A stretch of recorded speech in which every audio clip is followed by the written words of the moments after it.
सहेली।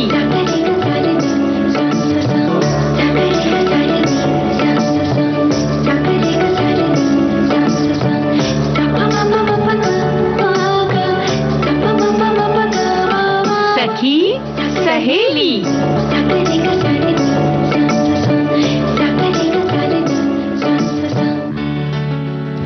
सखी सहेली कार्यक्रम सुनने वाली सभी सखियों और सखाओं को मंदाकिनी जोशी का और दीपा माहेश्वरी का नमस्कार। क्या बात है दीपा, आज तो दीपों की तरह झिलमिला रही हो। आज भी हाँ, हमेशा ही झिलमिलाती हो भाई, नाम के मुताबिक ही तो लगती हो, है ना। और आज आपने बड़ी सुंदर साड़ी पहनी है। अरे ये ऑफ व्हाइट कलर की, लेकिन मैं बॉर्डर। हाँ, तारीफ कीजिए। हाँ। और बड़ी सुंदर सी आपने जो साथ में जो सफेद कलर की बिंदी और उसमें हल्का सा नीचे से लाल कलर की बिंदी जो छोटी सी दिख रही है ना, बहुत प्यारी लग रही है। और मैचिंग के जो आपने ये कंगन, मोती के कंगन, अरे वाह, छन छन छन छन। लेकिन एक बात ध्यान रखिएगा, मैं आपको साड़ी गिफ्ट देने वाली नहीं हूँ। हाँ, आपने सोचा कि कहीं मंदाकिनी जी की साड़ी की तारीफ कर दूं और मंदाकिनी जी कह देंगी कि मैं आपको ये साड़ी गिफ्ट में देती हूँ। लेकिन आप इतनी अच्छी हैं, देखिए प्यार से हम मांगेंगे ना, क्यों से क्यों, अगर हम प्यार से मांगेंगे तो हमें देंगी ना मंदाकिनी जी। भाई प्यार और मोहब्बत से तो फिर हाँ कहना ही पड़ता है। तो चलिए, आज मैं साड़ी आपसे गिफ्ट नहीं लूंगी, यानी कि जब हम साड़ियों की बात करेंगे तो आज मुझे आपको साड़ी गिफ्ट देनी पड़ेगी, है ना। चलिए बिल्कुल। अच्छा ये तो बताओ, ये क्या लिख रही हो। मैं एक कविता लिखने की कोशिश कर रही हूँ। कविता? हाँ। और तुम कब से कोशिश करने लग गई। बस यूं ही कुछ दिनों से। लाओ बताओ क्या लिखा है, मैं भी तो पढूं। हाँ, हम बिल्कुल नहीं बताएंगे। क्यों? आपने कहीं इसको चोरी कर ली तो। अरे आप सीधे सीधे मुझे क्या कह रही हैं कि मैं चोरी कर लूंगी। अरे भाई ये देखिए, जो लिखता है खुद अपने दिमाग से सोच करके या अपनी कल्पनाओं को जब शब्दों में बांधता है तो उसको कह देते हैं इंटेलेक्चुअल प्रॉपर्टी। अब अगर आपने मेरी ये वाली प्रॉपर्टी कहीं अपनी बना ली तो। अरे आपने तो मुझे डरा ही दिया।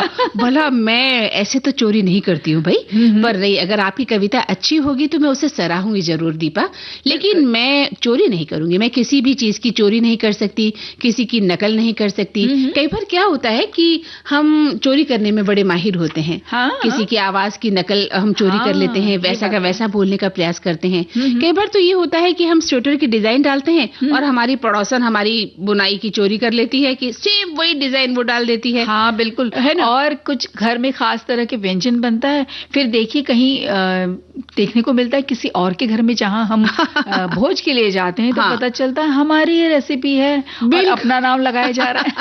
और यहाँ तक कि आपके घर की क्रॉकरीज भी सेम वैसी ही उन्हीं के वहाँ मिल जाएगी। वहाँ मिल जाएगी, है ना। बिल्कुल। तो ऐसा ही कहानी, ऐसा भी होता है ना, कोई कहानी हमने कहीं सुनी हो या लिखी हो या किसी को बताई हो, सुनाई हो, कुछ वक्त के बाद पता चला हमारी कहानी को कुछ तोड़ मरोड़ के अपने नाम से दे दिया गया है ना। ये बहुत बड़ी चोरी है जी। इस तरह से आप किसी की कहानी को, किसी की किताब को, किसी की कविताओं को या किसी के भावार्थ को, किसी के शब्दों को जी आप चोरी करके अपने नाम से जब पेश करते हैं तो उस पर कॉपीराइट एक्ट लग जाता है। बिल्कुल, है ना। बिल्कुल। तो इस बात का हमें ध्यान रखना चाहिए। आप उसे प्रेरित होकर अपनी बात लिख सकते हैं जी। आप कुछ शब्दों को उठा सकते हैं, कुछ पंक्तियों को भी आप उठा लें, लेकिन हूबहू आप नहीं लिख सकते। और इसी बात को समझने के लिए और ज्यादा आज हम मना रहे हैं विश्व बौद्धिक संपदा दिवस। बिल्कुल, आज की थीम भी बहुत शानदार है। क्या थीम है?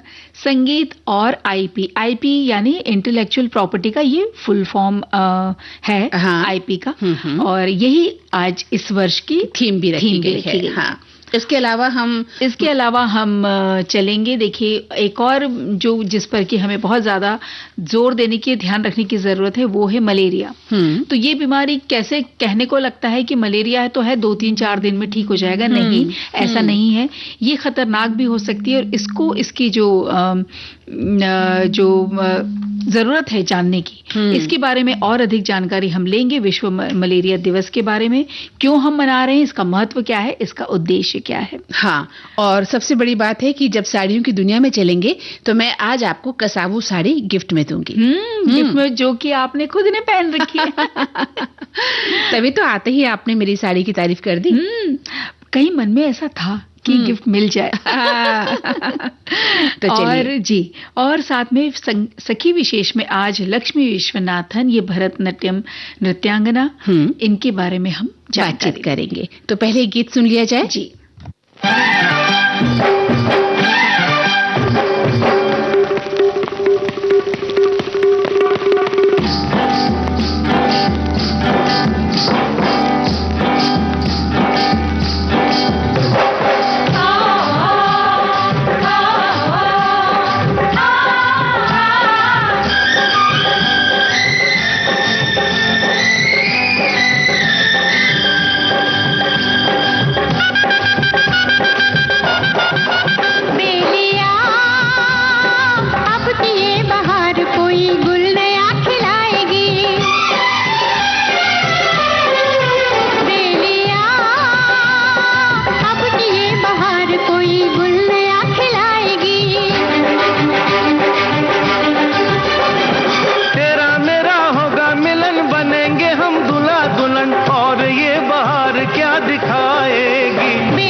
कोई गुल नया खिलाएगी।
तो भाई दीपा, अब की बाहर कोई गुल नया खिलाएगी? जी बिल्कुल। जब आप और हम और हमारी सखियां मिलेगी तो गुल तो कुछ नया खिलेगा ही, और खिल भी रहा है। देखिए ना कितना सुंदर हो गया है एकदम से माहौल ये गीत सुनने के बाद। बिल्कुल। और आप तो नाचने लग गई थी, आपके तो हाथ चल रहे थे, एक्शन हो रहे थे। हाँ। और आपके तो सारे चेहरे के एक्सप्रेशन ही बदल गए थे भाई। संगीत इतना सुंदर था ना, तो उंगलियां अपने आप उठ जाती है और कहीं पे पैर भी थिरकने लगते हैं। हाँ बिल्कुल। देखिए आप संगीत उसमें हल्की हल्की तो झूम रही थी। मैं आपकी नकल तो नहीं कर रही थी आपकी चोरी तो नहीं कर रही थी, आपको कॉपी तो नहीं कर रही थी। नहीं, लेकिन मैं आपको एप्रिशिएट कर रही थी। जी है ना। इस बार चोरी नकल नहीं थी, आप अपनी अदा से कुछ झूम रही थी, हम अपना ही कुछ कर रहे थे। और शायद हमारी सखियां भी कुछ झूम रही होंगी, वो भी हमें बताएंगी। हाँ बिल्कुल बिल्कुल। ये गीत सुनने के बाद कैसा लगा आपको? और हमारे सखा भी झूम सकते हैं, उन्हें भी छूट है झूमने की कि वो किस तरह से गीत को एंजॉय करते हैं। बिल्कुल है ना। तो बताएं कि गीत सुनने के बाद अचानक हमें क्या परिवर्तन महसूस होता है। कई बार कुछ घरों में तो हम देखते हैं कि लोग संगीत सुनना पसंद ही नहीं करते हैं। हाँ, है ना। उनके घर में ना रेडियो चलता है, ना उनके घर में किसी किस्म का कोई संगीत सुनने को मिलता है। पता नहीं, खैर ये उनकी अपनी सोच हो सकती है। हो सकता है, अपनी अपनी पसंद है। लेकिन हाँ, वहां पर कुछ एक नीरसता जरूर लगती है जहाँ संगीत की थोड़ी कमी होती है ना। और हमारे श्रोताओं को क्या लगता है, ये बात सही है या नहीं, वो भी बताते चले। हाँ बिल्कुल, कि उनके घर में गीत संगीत कितना बजता है। मुझे तो पता है कि 100% बजता है, क्योंकि जब वो विविध भारती सुनते हैं तो सुबह से लेकर रात तक सुनते हैं विविध भारती बिल्कुल को, है ना। और देखिएगा, बिल्कुल हमें संदेश आएंगे इस बारे में और साथ में हम ये भी बात करते चलते हैं कि विश्व बौद्धिक संपदा का मतलब क्या है। इसका मतलब है कि मानव बुद्धि और रचनात्मकता से पैदा होने वाले जो अमूर्त संपत्तियां हैं, जैसे आविष्कार, कोई साहित्य, कला हो या डिजाइन, या कोई प्रतीक होता है, नाम या जो चित्र, या वो जो हम वाणिज्य में उपयोग करते हैं। ये एक कानूनी शब्द है जो बताता है कि किसी व्यक्ति या संगठन को उसकी रचनात्मकता और नवाचार के लिए अधिकार प्राप्त होते हैं और वो इसका उपयोग कर सकते हैं, बेच सकते हैं या दूसरों को उपयोग करने की अनुमति दे सकते हैं। हाँ बिल्कुल सही कहा आपने। और जो है आविष्कारों के लिए जो अधिकार हैं, जैसे कि नए उत्पाद या प्रक्रिया है, वो पेटेंट करवा सकते हैं। कॉपीराइट है, जैसे कि साहित्य और कलात्मक कार्यों के लिए उनको अधिकार मिलता होता है। जैसे कि अभी हमने बात की थी कि आप किसी की नकल करते हैं, हूबहू लिखते हैं, तो कॉपीराइट एक्ट लगता है। तो आपका चित्र है, आपका संगीत है। जैसे गीत लिखते हैं लोग बाग, हमारे श्रोता भी गीत लिखते होंगे या बड़े गीतकार हुए हैं, है ना। उनके गीतों को लिखते हैं और बहुत अच्छी अच्छी कविताएं लिखते भी हैं, और चाहे तो लिख भी सकते हैं उनको। तो उनको अगर कोई चोरी करता है तो वहां पर कॉपीराइट एक्ट लगता है।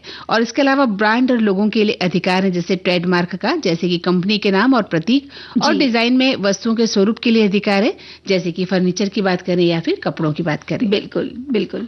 और व्यापार का भी रहस्य, ये भी एक इसका उसकी संपदा में आता है। जैसे जो गुप्त जानकारी, उसका अधिकार रहता है। और उसका उदाहरण है कि उत्पादन प्रक्रियाएं या ग्राहक सूची, ये हम किसी को बाहर नहीं कर सकते।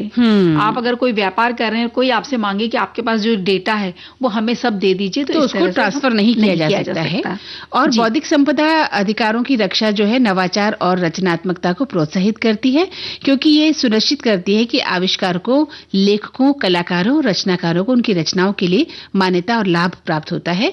और ये व्यवसाय को प्रतिस्पर्धा करने और आर्थिक रूप से लाभ प्राप्त करने में भी मदद करता है। जी, हर साल 26 अप्रैल को, वो आज नहीं है विश्व बौद्धिक दिवस, कल है, क्योंकि कल शनिवार है, तो हम आज ही इसका मना रहे हैं हमारे कार्यक्रम सखी सहेली में। तो हर साल 26 अप्रैल को विश्व बौद्धिक संपदा दिवस मनाया जाता है, जिसका उद्देश्य बौद्धिक संपदा अधिकारों के बारे में जागरूकता फैलाना और यह बताना कि मानव प्रगति को आगे बढ़ाने के लिए नवाचार और रचनात्मकता को कैसे प्रोत्साहित करता है।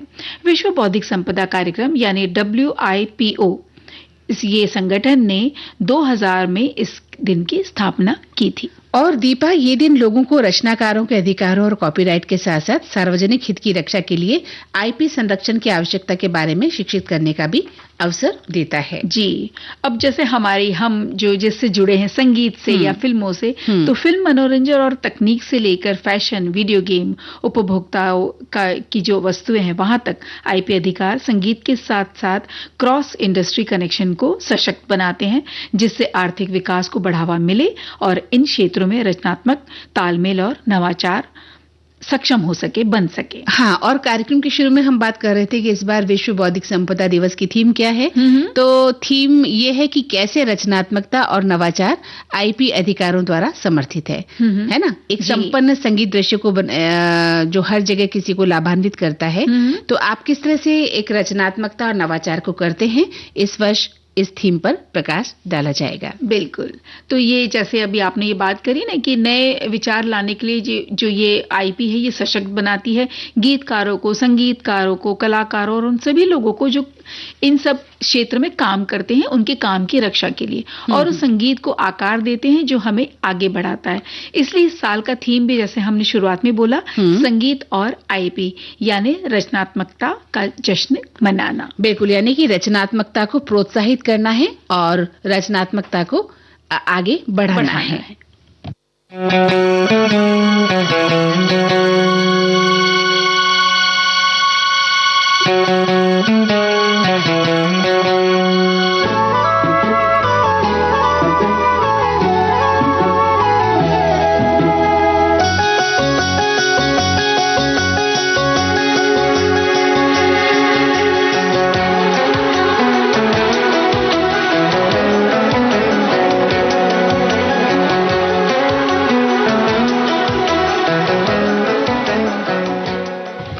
तो दीपा, यहाँ पर हमने एक छोटा सा अंतराल लिया था और अब सुनते हैं गीगी। चलिए।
आपने देखिए हमारे श्रोताओं को झूमने पर मजबूर कर ही दिया। भाई सच कह रही हो दीपा, ये गीत सुनने के बाद तो अगर मन उदास भी हो ना तो झूमने लगता है। हाँ बिल्कुल। और देखिए ऐसे ही संदेश आया। हाँ बिल्कुल। एक ने लिखा है कि मैं अगर उदास होती हूँ तो अच्छा संगीत सुनकर तन मन ताजगी से भर जाता है। वहीं एक लिखती हैं कि दीदी मेरे यहाँ तो रेडियो सुबह से ही बजता है और विविध भारती जब से मैंने होश संभाला है तब से सुन रही हूँ। अभी जो गीत बज रहा था मैं सिलाई कर रही थी, अचानक मैं उठी और मैंने आपकी बातें सुन ली और वही वार्तालाप आप लोगों की सुनी तो मन और झूमने लगा।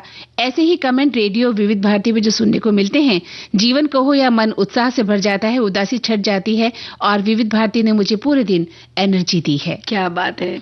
तो देखिए इनका धन्यवाद करते हैं और ये एक और संदेश पढ़ते हैं कि बेलिया अब की ये बाहर कोई गुल नया खिलाएगी। ये मस्ती भरा नृत्य निर्दम वाला जो गाना सुनकर कोई भी साथ में गुनगुना देगा। कुछ लोग डांस का स्टेप भी सुन लेंगे। इतनी गर्मी में हम तो जरा आराम कर रहे थे लेकिन पैरों में थोड़ी हरकत तो हमने करी थी। तो भाई ये भी अच्छी बात है कि हम बेड पर लेटे थे दिन में लेकिन गीत से थोड़ा पैरों में हरकत हुई है ना। और इस गीत पे भी हुई होगी। बिल्कुल हुई होगी, नाचने भी लगे होंगे कुछ श्रोता तो हमारे। और एक श्रोता लिखते हैं कि हम तो विविध भारती सुनते हैं सुबह से लेकर शाम तक। हमारा सारा काम गीतों के साथ ही तो होता है। जिस दिन गीत न सुने तो कुछ अच्छा नहीं लगता और संगीत के बिना भी कोई जीना है। हाँ ये बात तो है। देखिए प्यार का कांटा तो अच्छा लगता है, उसकी चुभन भी अच्छी लगती है, लेकिन अगर मलेरिया किसी को हो जाए मच्छर के काटने से तो बड़ा दुखदाई हो जाता है ना। लेकिन श्रोता को लगेगा ये कहाँ से कौन सी बात निकल रही है। हाँ वो इसलिए कि आज विश्व मलेरिया दिवस हम मना रहे हैं जी। और इस पर चर्चा करना भी बहुत जरूरी है। बिल्कुल। लेकिन दीपा हमारे एक श्रोता ये भी लिखते हैं कि हम तो सुबह 6 बजे से रात के 12 बजे तक आपका रेडियो सुनते हैं। और वहीं एक लिखते हैं कि अगर मैं उदास होती हूँ तो संगीत सुनकर तन और मन, आपने पढ़ ही दिया था, ताजगी से मेरा भर जाता है जी। तो अच्छा एक और संदेश है कि जो हम बात कर रहे थे ना IP के बारे में, इंटेलेक्चुअल प्रॉपर्टी के बारे में, तो ये एक संदेश आया कि सबसे चोरी होने वाली चीज स्वेटर की डिजाइन और कुछ हद तक अपना ड्रेस भी झटपट बना लेते हैं लोग। यानी कि जैसा किसी के ड्रेस का डिजाइन देखा तो वो वैसा कपड़ा भी ले आते हैं। उनका कहना है कि उसी तरह का कपड़ा भी ले आते हैं और डिजाइन भी बना लेते हैं। हाँ, आपका मेकअप है, आपका तरीका है, आपका व्यक्तित्व भी चुरा लेते हैं लोग कि आप किस तरह से रहते हैं, सेम वैसी नस्ल, आपके बालों का स्टाइल, आपके चलने का, हंसने का, बोलने का, देखने का, मतलब चोरी तो कहीं भी की जा सकती है ना, किसी भी रूप में। और भी संदेश आए हैं जो कि जिस तरह से जो जानकारी भी हम लोगों ने साझा करी उसी तरह की जानकारियां हमारे श्रोताओं ने लिख भेजी है।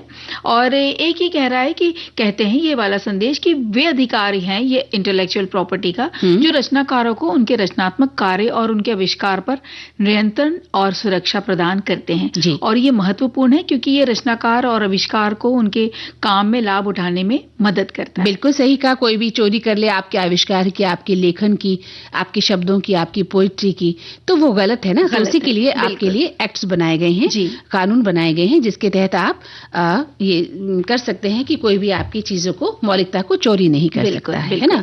तो चलिए आज विश्व मलेरिया दिवस है और इसके बारे में हम बात करते हैं कि हर साल यानी आज ही के दिन हम इसे मनाते हैं और मलेरिया के बारे में जागरूकता बढ़ाना बहुत जरूरी है क्योंकि कई बार ये जानलेवा बीमारी हो जाती है। तो आज का दिन इसीलिए है कि इस बीमारी से निपटने के लिए हमें कितना जागरूक रहना चाहिए वो बात आज के दिन कही जाती है। जी, हर साल इस के लिए भी एक थीम रखी जाती है मंदाकिनी जी। जैसे 2025 में थीम है मलेरिया हमारे साथ समाप्त होता है, पुनर्निवेश, पुनर्कल्पना, पुनर्जीवन, जो मलेरिया के खिलाफ लड़ाई में नए सिरे से प्रतिबद्धता और नए रणनीतियों की आवश्यकता पर जोर भी देता है। और मलेरिया के बारे में इसमें ठंड लगना है, बुखार है, फ्लू जैसी बीमारियां शामिल होती है। यदि समय रहते इसका इलाज नहीं किया जाता तो मलेरिया गंभीर रूप भी धारण कर लेता है और कई बार मृत्यु का कारण भी बन जाता है। जी, और सारे विश्व में बहुत सारे प्रयास हो रहे हैं लेकिन उसके बावजूद मलेरिया एक महत्वपूर्ण सार्वजनिक स्वास्थ्य समस्या बनी हुई है। विशेष रूप से जो उष्णकटिबंधीय क्षेत्र होते हैं वहां पर कुछ ज्यादा ही। जी, तो दीपा एक छोटा सा अंतराल हम और लेंगे और उसके बाद इस बातचीत को जारी रखेंगे। जी।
इस अंतराल के बाद सभी श्रोताओं का फिर से स्वागत है। तो हम बात क्या कर रहे थे? मलेरिया के बारे में।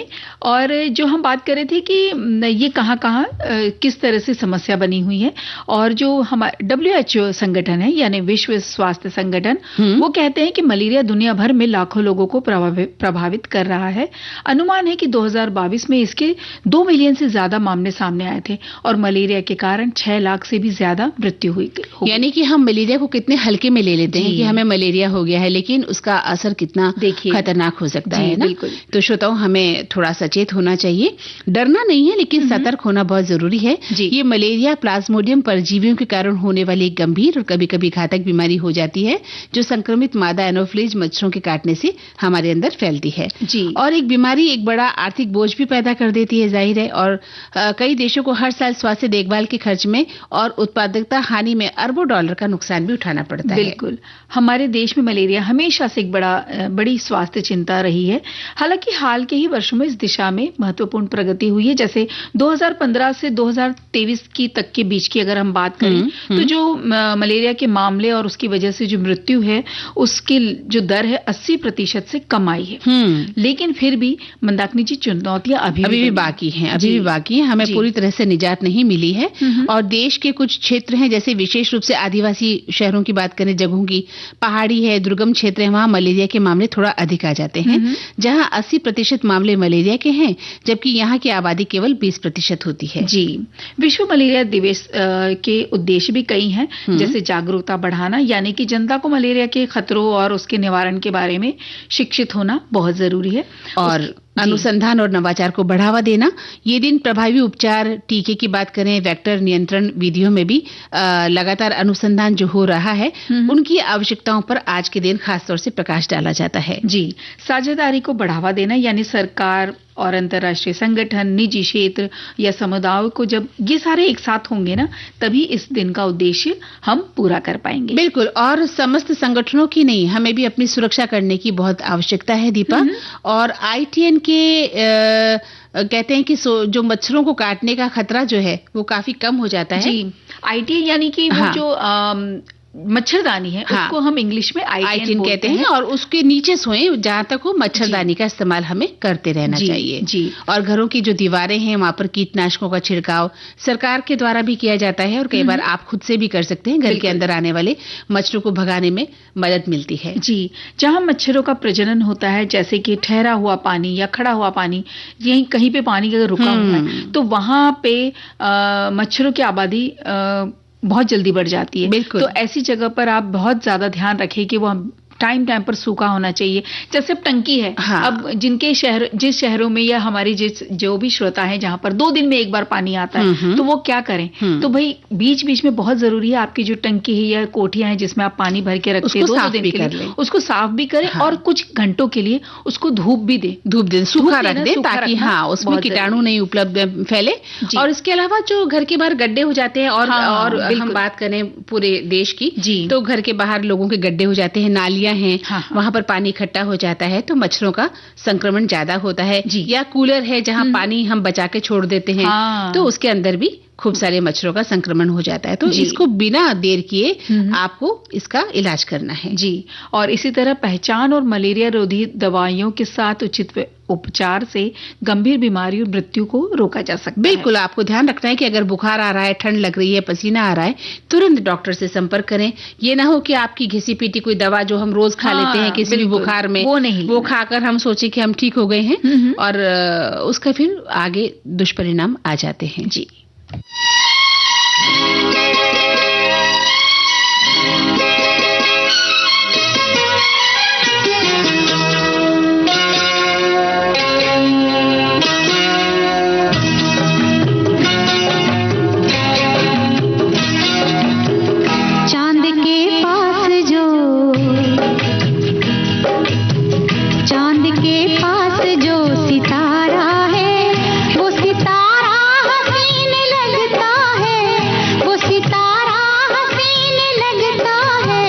जब से तुम हो मेरी निगाहों में, जब से तुम हो मेरी निगाहों में, हर नजारा हसीन लगता है, हर नजारा हसीन लगता है। चांद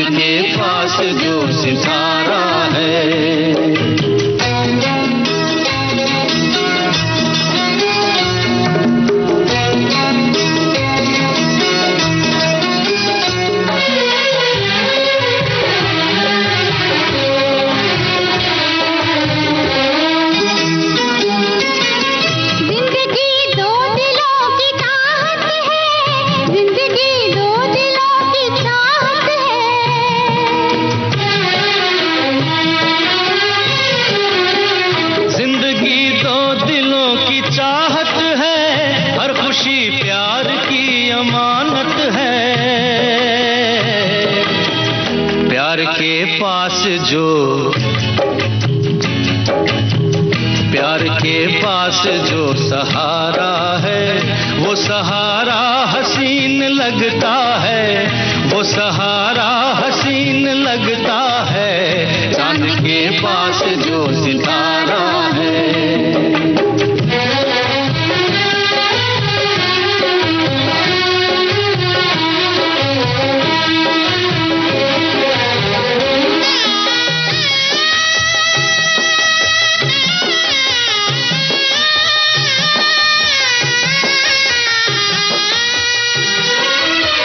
रात तन्हाइयों की दुश्मन है, रात तन्हाइयों की दुश्मन है।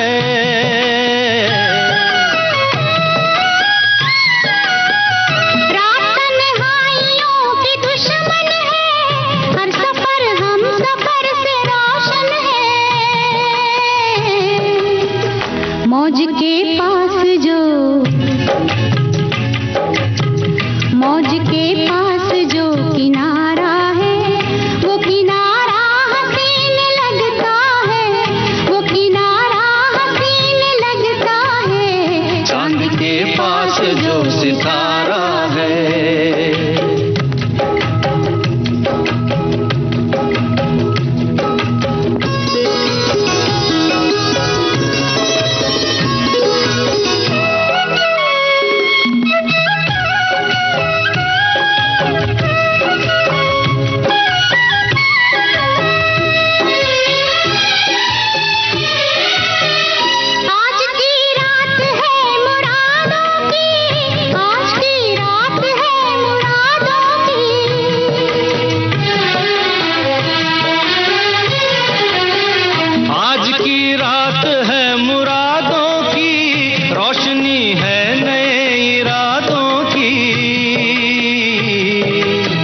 क्षमा के पास जो, क्षमा के पास जो शरारा है, वो शरारा हसीन लगता है, वो शरारा हसीन लगता है। चांद के पास जो सितारा है, चांद के पास जो सितारा है, वो सितारा हसीन लगता है, वो सितारा हसीन लगता है। चांद के पास जो सितारा है। तो वे दीपा, ये कितना सुंदर गीत था। चांद के पास जो सितारा है, वो सितारा हसीन लगता है।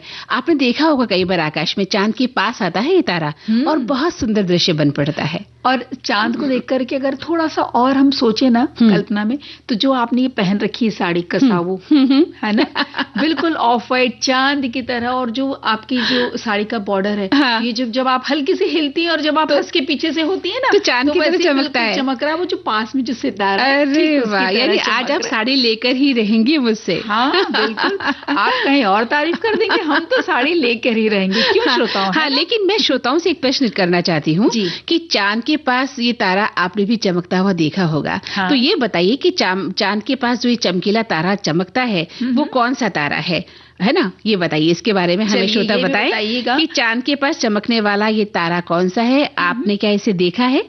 बताइए। हाँ। इसके बारे में अपने विचार हमें लिखिएगा। और जो हमने इसके पहले पूछा था कि आपको गाने कैसे लग रहे हैं, तो बहुत सारे संदेश आए। सब लोग कह रहे हैं कि बहुत खूबसूरत गाने बज रहे हैं। कोई कहता है कि हम एसी में बैठ के सुन रहा हूँ, कोई कह रहा है कि बहुत सुंदर गाना लग रहा है, बहुत अच्छा लग रहा है, किसी ने लिखा है सुपर सॉन्ग, और कोई कह रहा है कि आज गाने बड़े ही चुनिंदा आपने सुना रहे हैं, तो हमारे श्रोताओं के पसंद है। बिल्कुल बिल्कुल। और तो ये श्रोताओं के लिए सुंदर बने हैं कि कोई भी झूम उठेगा। बिल्कुल बिल्कुल सही बात है। और हम तो चाहते भी हैं कि हमारे सभी गीत हमारे श्रोताओं को पसंद आए।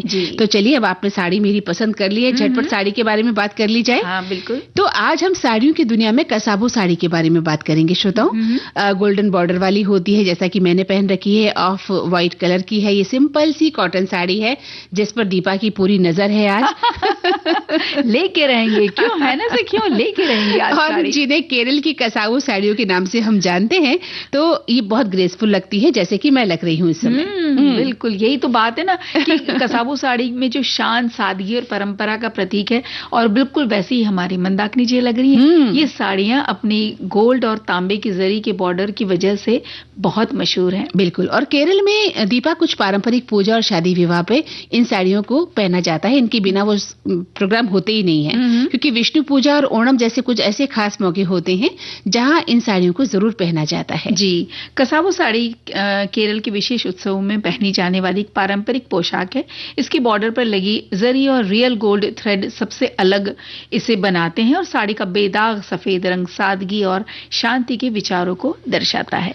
ओणम त्योहार के दौरान महिलाएं इन पारंपरिक दूधिया, सफेद और सुनहरे रंग की साड़ियों को पहनती हैं खासतौर से, और महिलाएं वहां के परंपराओं के अनुसार इसके जरिए भगवान विष्णु के वामन अवतार का सम्मान करती हैं। और कहा जाता है कि केरल में उनका विशेष आशीर्वाद प्राप्त भी है। जी, अच्छा, ये जो ऑफ व्हाइट कलर की और गोल्डन बॉर्डर वाली ये जो सुंदर सी साड़ी है, इसे सेत्तू साड़ी भी कहा जाता है।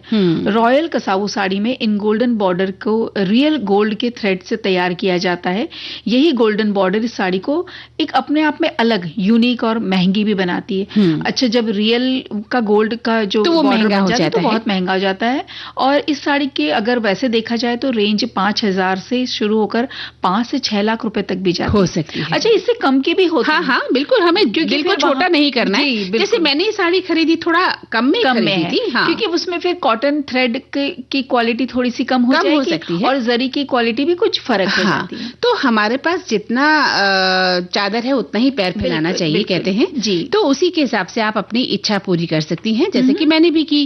और मजे की बात तो ये है कि केरल साड़ी के बॉर्डर में इस्तेमाल की जाने वाली जरी को कसाबू कहा जाता है, न कि साड़ी को। ये एक पदार्थ का नाम है जिसका इस्तेमाल मैन्युफैक्चरिंग में किया जाता है, और कसाबू मुंडू तब बनता है जब कसाबू को धोती में शामिल किया जाता है। यानी वो जब बॉर्डर जिसको कि कसाबू कहते हैं, वो जब कपड़े के साथ जुड़ जाता है, और वहां पे जो कपड़ा जो साड़ी है उसको वो मुंडू कहते हैं, तो वो कसाबू साड़ी के रूप में तैयार हो जाती है।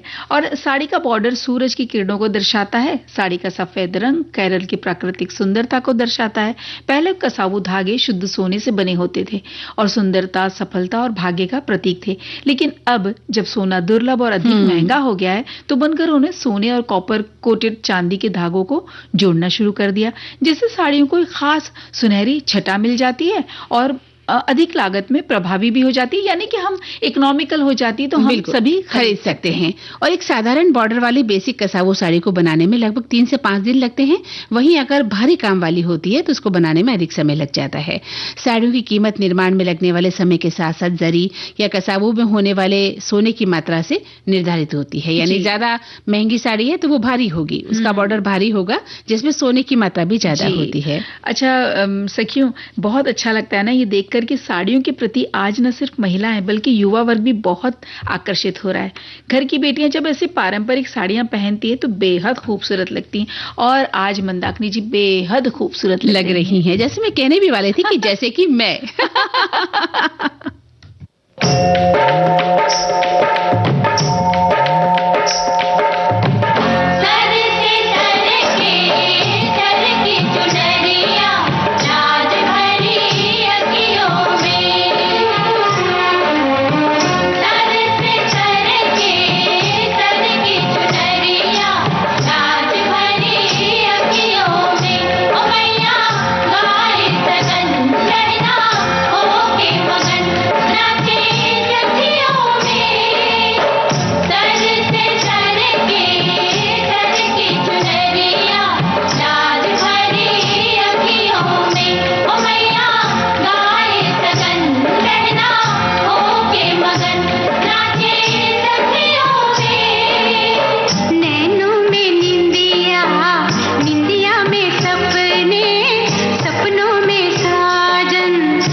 भारती पर हर रोज दिन में 1 बजे विविध भारती की गीत माला आपके साथ। जन्म जन्म का साथ है तुम्हारा।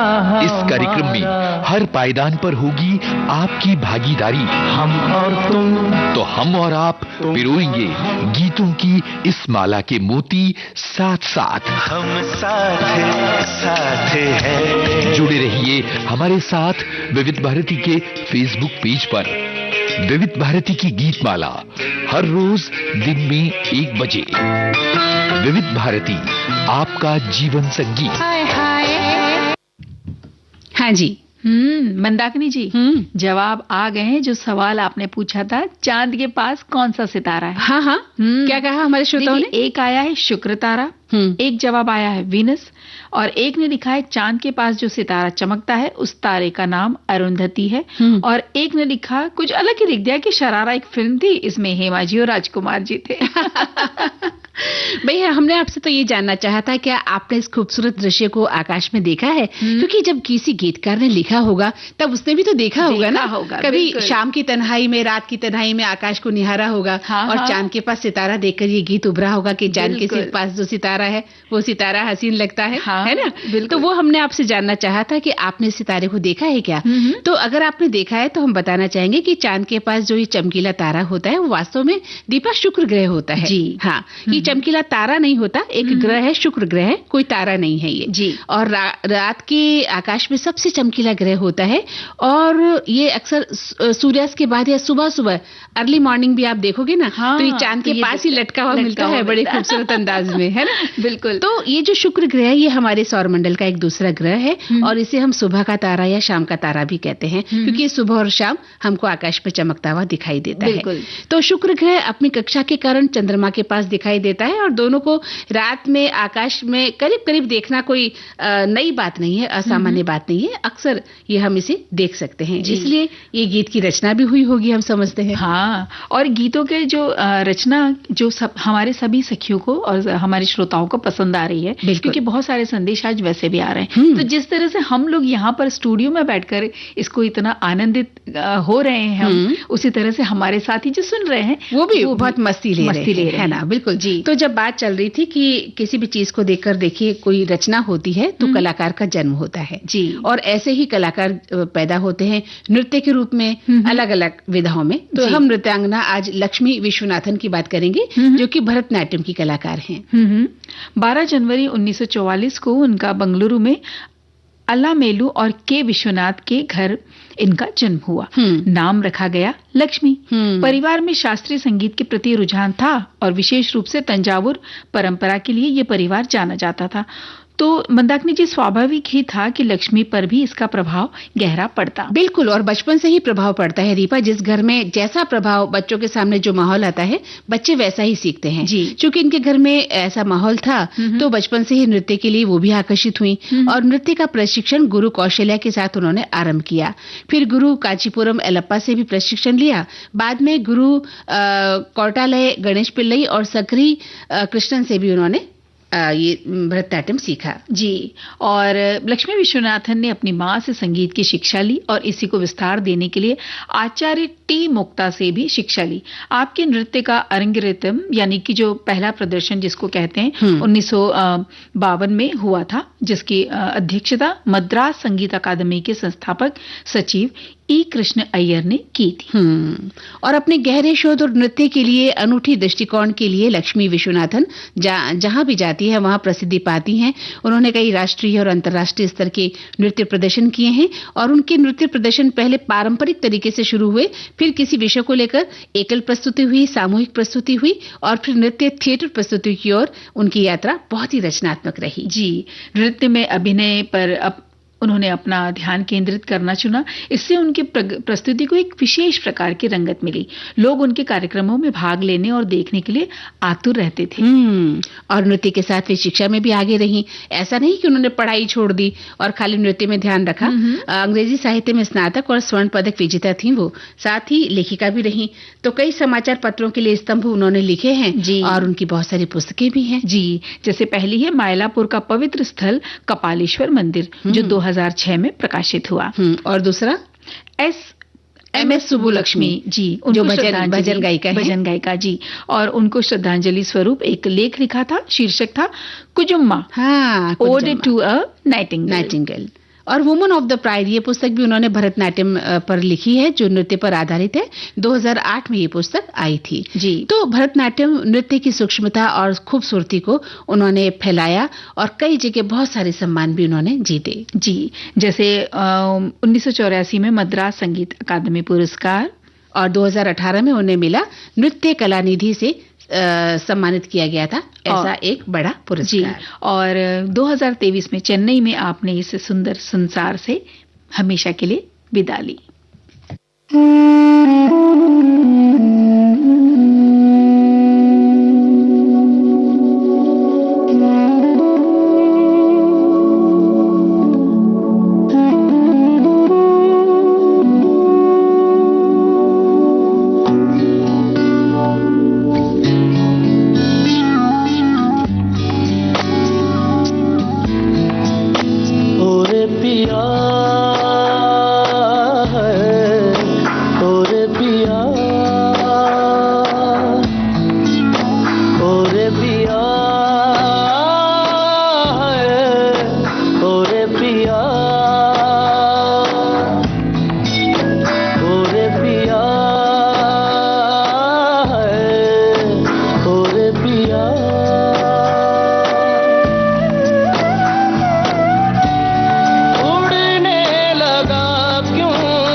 हमारे कई साथियों ने लिखा है कि मंदाकिनी जी, दीपा जी, आज बहुत दिनों बाद सखी सहेली सुन रहा हूँ क्योंकि दोपहर में नींद के कारण सुन नहीं पाता। आज के गीत बहुत अच्छे थे। जहाँ तक चांद के पास सितारे का प्रश्न है, आज सुबह 5 बजे सितारा चांद के पास मैंने देखा था और वही गीत स्मरण हो आया। और वहीं एक लिखते हैं कि जी, हम आप दोनों की मस्ती भरी बातों को तो आनंद ले ही रहे हैं, हम भी चांद को अक्सर देखते हैं और कई बार तारा भी देखा है, हम तो चांद से बातें भी कर लेते हैं ये। अच्छा। और एक संदेश है कि आज सुबह 5 बजे हमने देखा, और एक संदेश है कि पिछले साल ही हमने देखा था और मेरे मोबाइल के कैमरे में आज भी कैद है। बिल्कुल देखा कीजिए। और इसी के आधार पर बहुत सारे गीत रचे गए हैं। इसी प्रकृति को निहार कर ही तो गीतकारों ने बहुत कुछ लिखा है।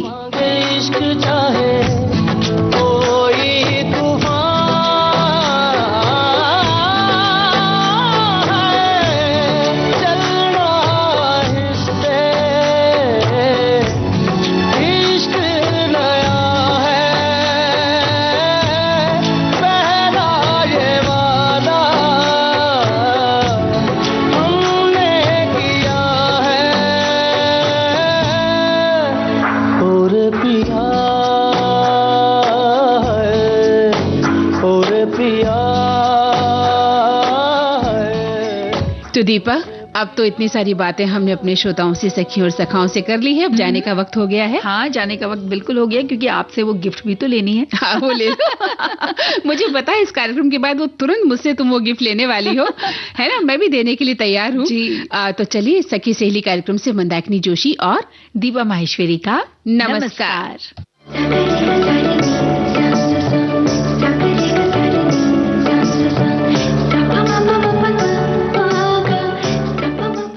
इस कार्यक्रम की प्रस्तुतकर्ता हैं अनुश्री पाठक।